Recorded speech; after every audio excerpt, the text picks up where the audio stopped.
अस्सलाम वालेकुम, welcome to education world. कैसे हैं आप लोग। आज की वीडियो में हम इंग्लिश 101 की फ़र्स्ट असाइनमेंट सॉल्व करने जा रहे हैं, जिसके टोटल मार्क्स 20 हैं और जो लेक्चर इसमें कवर हो रहे हैं वो 1 से 13 तक हैं। 2 क्वेश्चन हैं इसमें आपके पास। 10 नंबर का पहला क्वेश्चन है और 10 नंबर का ही दूसरा क्वेश्चन है। बहुत आसान असाइनमेंट है, आपने सिर्फ पैसेज रीड करना है और उसको देखते हुए आंसर्स देने हैं क्वेश्चन के। पहले क्वेश्चन में तो आपको एमसीक्यूज़ दिए हुए हैं, तो ये सारा पैसेज मैं रीड नहीं करूँगी, आप लोगों को बस थोड़ा सा इसका थीम बता देती हूँ कि क्या है इसके अंदर। रीड करने में काफ़ी टाइम लगेगा और आप लोग बोर भी हो जाएंगे और वीडियो छोड़ के भाग जाएंगे, तो इसलिए मैं थोड़ा सा इसको बस एक्सप्लेन कर देती हूँ कि इसमें है क्या।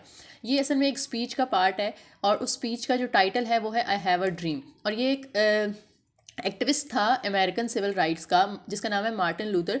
उसने ये स्पीच की थी और 1963 में की, और उसने इसका जो मकसद था वो ये था कि वो रेसिज्म ख़त्म करे, क्योंकि उस टाइम काफ़ी ज़्यादा मतलब अवेयरनेस आ चुकी थी सिविल राइट्स के बारे में, लेकिन उसके बावजूद जो नेग्रोस थे वो काफ़ी ज़्यादा इग्नोर हो रहे थे, वो अभी तक फ्री नहीं थे, उनको अपनी मर्ज़ी से लाइफ नहीं गुजारने दी जाती थी। तो वो कुछ प्रोटेस्ट वगैरह कर रहे थे, जो सपोर्टर्स थे इस सिविल राइट्स कैंपेन के, और वो तकरीबन 2,50,000 थे, यानी 2.5 लाख के करीब लोग थे जिनके सामने उसने स्पीच की। और ये स्पीच बड़ी फेमस हो गई और इसका मकसद यही था कि उन लोगों को उनके बेसिक राइट्स दिए जाएं और उन्हें इंडिपेंडेंट लाइफ गुजारने दी जाए।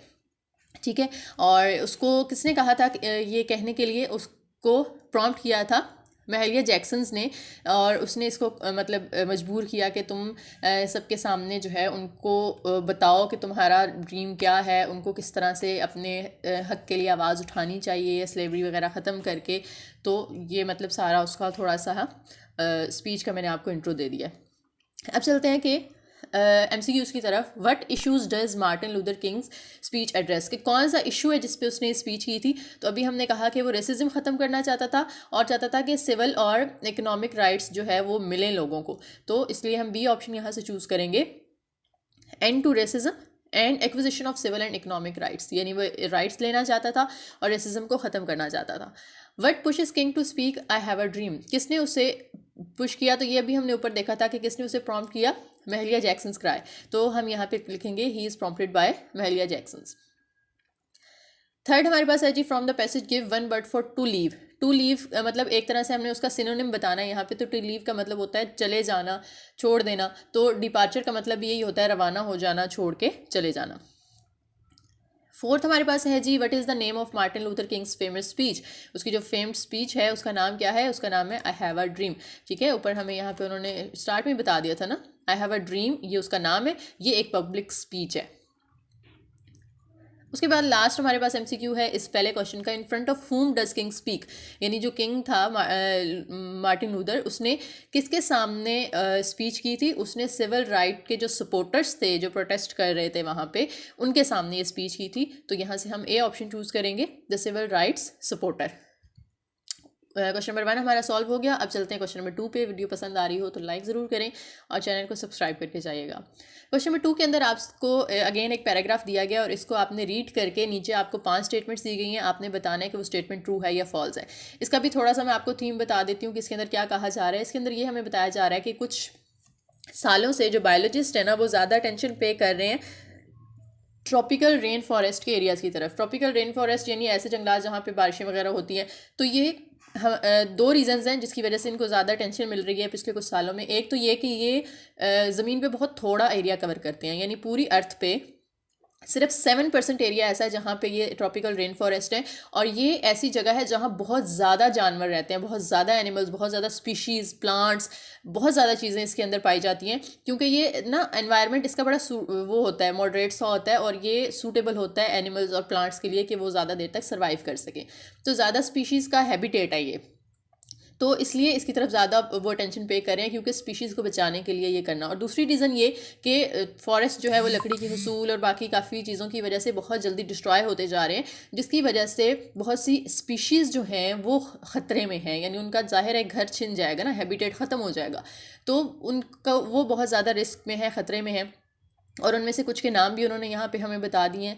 ठीक है, tropical coral reefs, geological ancient lakes, coastal wetland, ये सारी कुछ स्पीशीज़ के नाम हैं कि जो इस वक्त ख़तरे में हैं, यानी बहुत थोड़ी तादाद में रह गए और बहुत जल्द ख़त्म हो सकते हैं। उसके बाद नीचे वाले पैराग्राफ में उन्होंने आपको थोड़ा सा मिनरल्स न्यूट्रिएंट्स वगैरह के लिए बता दिया है, ठीक है। ऊपर एनिमल्स का जिक्र था, नीचे जो है वो प्लांट्स के बारे में उन्होंने थोड़ा बता दिया कि इन हैबिटेट के अंदर प्लांट भी बड़े अच्छे जो है वो उगते हैं और बड़ी ऐसी स्पीशीज़ हैं प्लांट्स की नायाब जो इन एरियाज़ में सरवाइव करती हैं।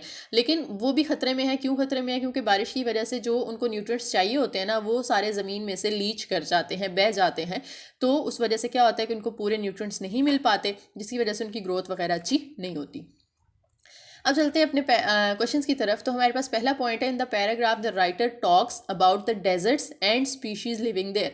तो वो सहरा के बारे में तो बात नहीं कर रहे ना, डेजर्ट के बारे में तो बात नहीं कर रहे, वो तो बात कर रहे हैं ट्रॉपिकल रेन फॉरेस्ट के बारे में और वहाँ पे रहने वाली स्पीशीज़ के बारे में। तो पहली स्टेटमेंट फॉल्स है। सेकंड स्टेटमेंट के अंदर उन्होंने हमसे कहा tropical coral reefs do not exist any more in the world due to rapid destruction of tropical rain forest. के ये जो स्पीशी है ट्रॉपिकल कोरल रीफ, ये क्या है? ये असल में ना फ़िश की एक किस्म होती है, मछली होती है, ठीक है।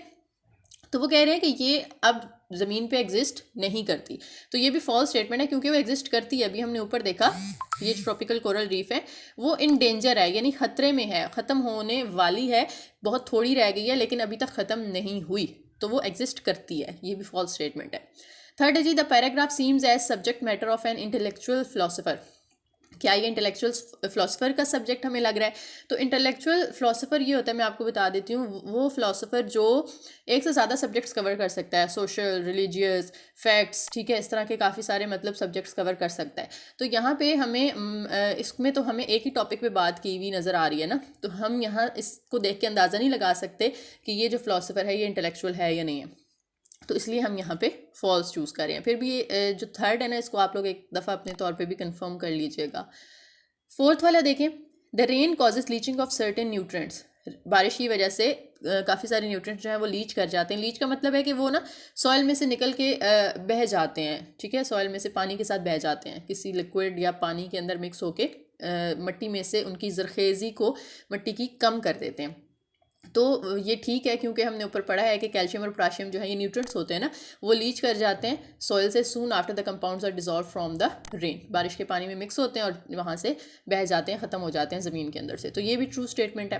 फिफ्थ है जी, tropical rain forest are the most vulnerable habits. Vulnerable का मतलब होता है जो रिस्क पे है, इस टाइम हेल्पलेस है, डेंजर में है, ठीक है। तो हमने ऊपर टॉपिक के अंदर यही पढ़ा है कि ट्रॉपिकल रेन फॉरेस्ट जो है वो इस वक्त बहुत इंडेंजर्ड है, उसको ख़तरा है क्योंकि वो डिस्ट्रॉय हो रहे हैं बहुत जल्दी। तो ये भी ट्रू स्टेटमेंट है, ठीक है जी।